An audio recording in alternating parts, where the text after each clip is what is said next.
Olá, meu nome é Pablo Saldanha, sou professor do Departamento de Física da UFMG e vou aqui apresentar alguns dos resultados que a gente obteve no nosso projeto Efeitos Anômalos em Interferômetros Quânticos, que foi financiado pela FAPEMIG.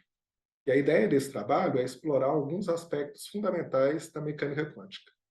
Então, a gente introduziu um efeito que a gente chama de interferência quântica de força, nesse trabalho aqui. A gente tem uma certa dualidade onda-partícula, porque forças atuam em partículas massivas, né, enquanto interferência é uma propriedade ondulatória. Nesse trabalho, a gente imaginou a seguinte situação do ponto de vista teórico. A gente tem aqui um elétron que vai para o interferômetro. Tem um divisor de feixes, que o elétron pode ser transmitido e ir pelo caminho A, ou refletido e vir pelo caminho B. E aqui eu tenho um segundo divisor de feixes, ele pode sair pela saída C ou D. E aí eu tenho interferência dessas duas possibilidades. E em um dos caminhos, no caso do caminho B, a gente coloca aqui cargas elétricas positivas e negativas, que resultam numa força para cima para o elétron se ele passa por esse caminho.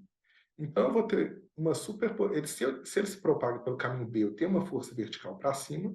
Se ele se propaga pelo caminho A, eu não tenho força. E o que a gente mostra é que a superposição quântica dessas duas situações pode resultar em uma força para baixo, que é um comportamento que não tem análogo na física clássica. Então, qual que é a ideia? Imagina que a gente, em uma configuração específica, olha os elétrons que saem pela saída C. Então, se eu tampo o caminho B, ou seja, os elétrons só podem se propagar pelo caminho A, está aqui uma distribuição de velocidades deles centrada em zero, a componente vertical de velocidade. Tá? Agora, se eu faço o contrário, eu tampo o caminho A e os elétrons passam pelo caminho B, eu vejo que a velocidade ganha uma componente positiva porque eles sofrem uma força para cima. E o que é interessante, que a gente mostrou nesse trabalho, é que se eu deixo agora os dois braços abertos em uma configuração específica, eu posso ter uma força média para baixo, já que a distribuição de velocidades fica desviada para baixo.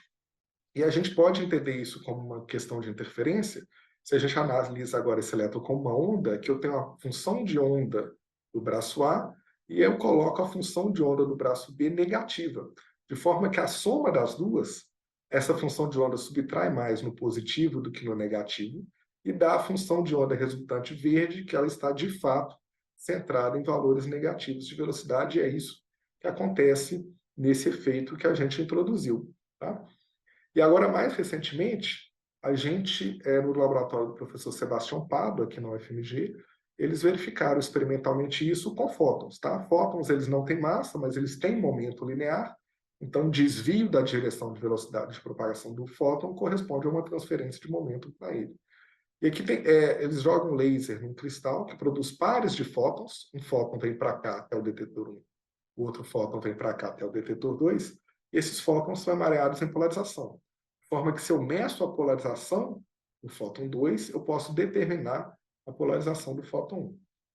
E aqui a gente tem esse modulador espacial de luz que ele faz o seguinte, ele funciona como um espelho se o fóton tem componente vertical de polarização, mas a componente horizontal ele desvia ela para o lado. Então ele joga um pouco mais aqui para a direita se a polarização for horizontal.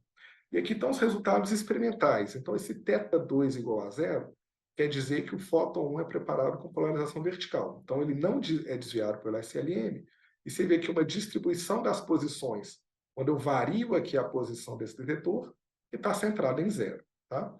Agora, se eu ponho o θ2 a 90 graus, que eu jogo, então esse fóton aqui tem polarização horizontal, então ele é desviado. Eu noto aqui agora que eu tenho um desvio para a direita da posição. E se eu jogo agora com 45 graus, que é uma superposição das duas situações, acontece essa curva vermelha, ou seja, eu tenho um desvio anômalo para o lado oposto. Então, verificando então, esse um análogo à interferência de força aqui com fótons. Tá? Esse é um trabalho que ainda não foi publicado, está em preparação. Um outro trabalho que a gente viu, então, é se agora a gente pega dois elétrons, em um sistema quântico, cargas de mesmos sinais podem se atrair. É o que a gente conclui nesse trabalho. Então, a gente tem dois elétrons aqui propagando naquele mesmo interferômetro de antes, só que agora eles propagam paralelo. Pintei o caminho de um de vermelho e o outro de azul, e o que acontece é que se os dois elétrons se propagam pelo mesmo caminho, eles se repelem, tá? Mas se um passa pelo caminho A e o outro pelo caminho B, eles praticamente não interagem. E aqui está a distribuição das componentes verticais dos elétrons, né, da velocidade deles, se eles propagam por caminhos distintos, concentradas em zero. Agora, se eu selecionar situações em que os dois elétrons propagam por A ou os dois propagam por B, acontece isso. O vermelho é repelido e vai mais para cima, o azul é repelido e sai com a velocidade apontando mais para baixo, que é o que se espera. Mas o surpreendente que a gente mostra nesse trabalho teórico é que se eu deixo a superposição das duas situações em algumas situações específicas, isso se inverte. Então, é como se os elétrons entrassem com velocidades paralelas e saíssem com velocidades uma apontando ao outro, que é uma atração efetiva. Tá? Então, só para concluir, nesse trabalho a gente estudou então algumas propriedades interessantes de mecânica quântica, né, que é uma teoria super importante, vendo alguns comportamentos inusitados aí dessa teoria a fim de compreendê-la melhor.